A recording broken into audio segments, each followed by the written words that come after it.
keperkasaan seorang mukmin itu adalah apabila dia zuhud dari tangan manusia, dia melepaskan ketergantungannya dari manusia, kemudian menggantungkan dirinya hanya kepada Allah Subhanahu wa ta'ala.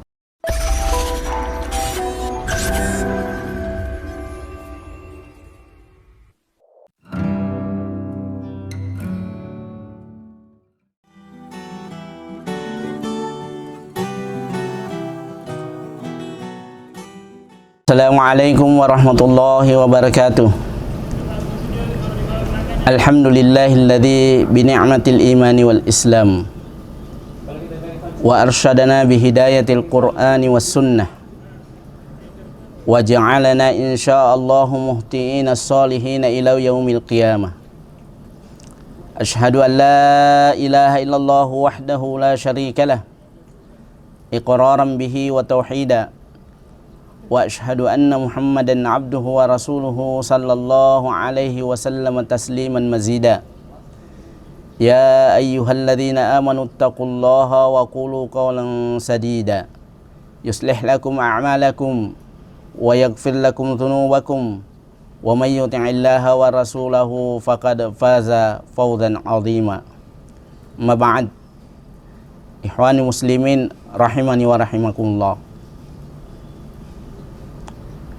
Imam Al-Hakim di dalam Al-Mustadraknya mengeluarkan satu hadis dari sahabat Sahal bin Sa'ad radhiyallahu anhu, di mana beliau radhiyallahu anhu mengabarkan bahwasanya Rasulullah sallallahu alaihi wasallam pernah didatangi oleh malaikat Jibril alaihi salam, di mana beliau sallallahu alaihi wasallam bersabda, atani Jibril, telah datang kepadaku Jibril, faqal, lalu dia berkata, ya Muhammad, ish ma syi'ta fa innaka mayyitun. Wahai Muhammad, hiduplah sesukamu, karena sesungguhnya engkau akan mati. Wasiat Jibril ini memberikan pelajaran penting bahwa sesungguhnya di dunia ini tidak seorang pun yang akan mengalami kekekalan, semua akan mati. Demikianlah yang difirmankan oleh Allah Subhanahu wa ta'ala di dalam surah Ali Imran ayat yang ke-185. A'udzu billahi minasyaitonir rajim. Kullu nafsin dha'iqatul maut wa innama tuwaffawna ujurakum yaumal qiyamah. Sesungguhnya tiap-tiap yang berjiwa itu akan merasakan mati, dan sesungguhnya pada hari kiamat disempurnakan sajalah pahalamu itu. Siapakah gerangan yang bisa lari dari kematian itu? Bahkan tidak seorang pun yang bisa bersembunyi di satu tempat, melainkan mati akan mendatanginya. Aina ma takunu yudrikumul maut walau kuntum fi burujim musyayyadah. Dimanapun kalian berada, kematian pasti akan mendatangimu, kata Allah Subhanahu wa ta'ala, meskipun engkau berada di benteng yang tinggi lagi kokoh. Bahkan tidak ada seorang pun yang bisa lari dari kematian itu, sebagaimana yang diingatkan oleh Allah Subhanahu wa ta'ala dalam surah Al-Jumu'ah. Qul innal mauta alladhi tafirruna minhu fa innahu mulaqikum. Sesungguhnya kematian yang kalian lari daripadanya, kematian itu akan datang menjumpai kalian. Itu sebabnya maka perlu kita senantiasa mempersiapkan diri, menjaga mental kita untuk bersiap kapan saja kematian itu bisa datang. Bahkan sesungguhnya kematian bagi orang-orang yang beriman itu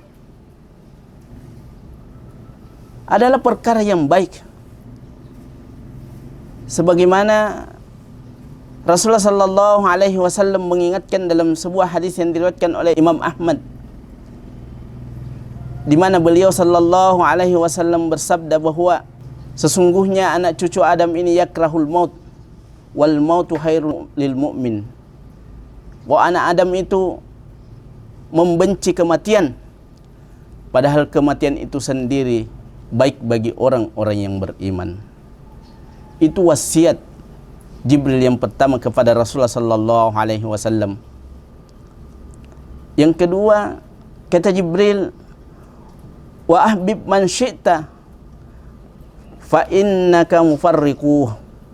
Cintailah siapapun wahai Muhammad, karena sesungguhnya engkau akan berpisah dengan apa yang engkau cintai. Tidak ada seorang pun yang kita cintai melainkan kita akan berpisah dengannya. Demikian juga tidak ada sesuatu pun yang kita cintai di dunia ini melainkan hanya ada satu dari dua perkara.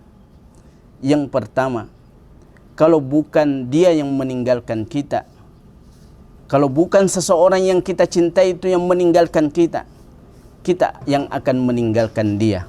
Demikian juga apa saja yang kita cintai selain manusia, barang berharga apapun yang kita cintai di dunia ini, hanya akan terjadi satu dari dua kemungkinan.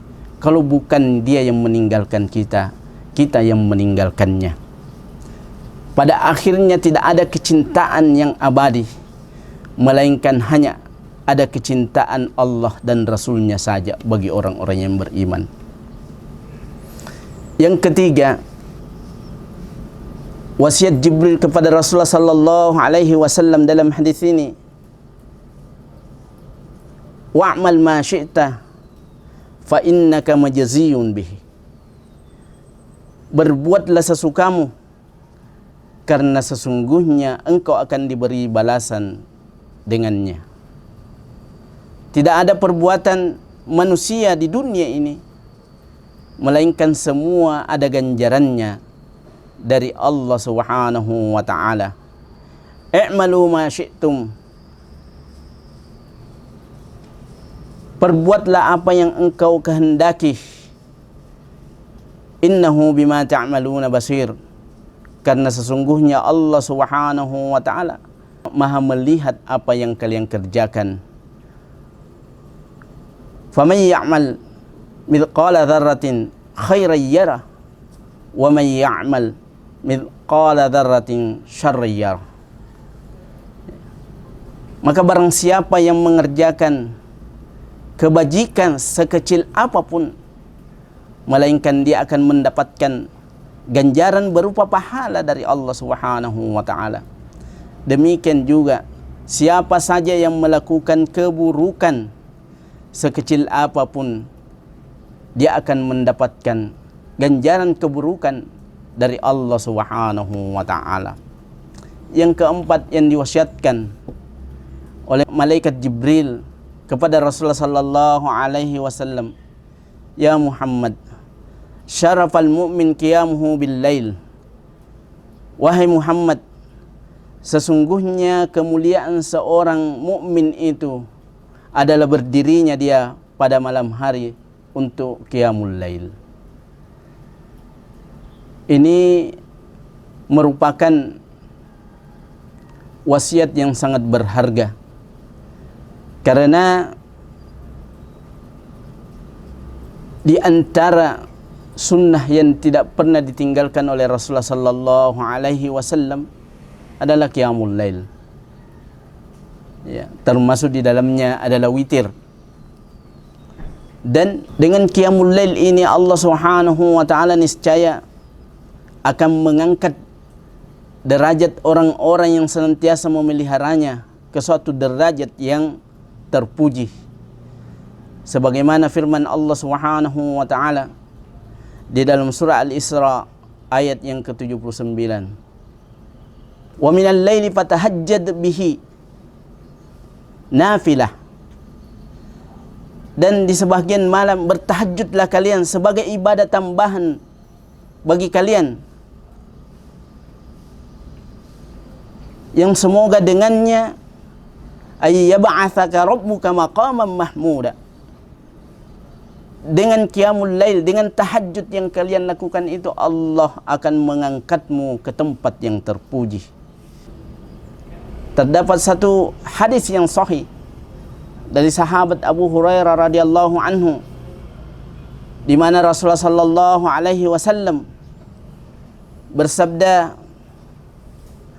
afdalus salati ba'dal maktubah salatu fi jawfil lail. Sebaik-baik salat setelah salat fardu adalah salat sunnah di tengah malam, yaitu qiyamul lail.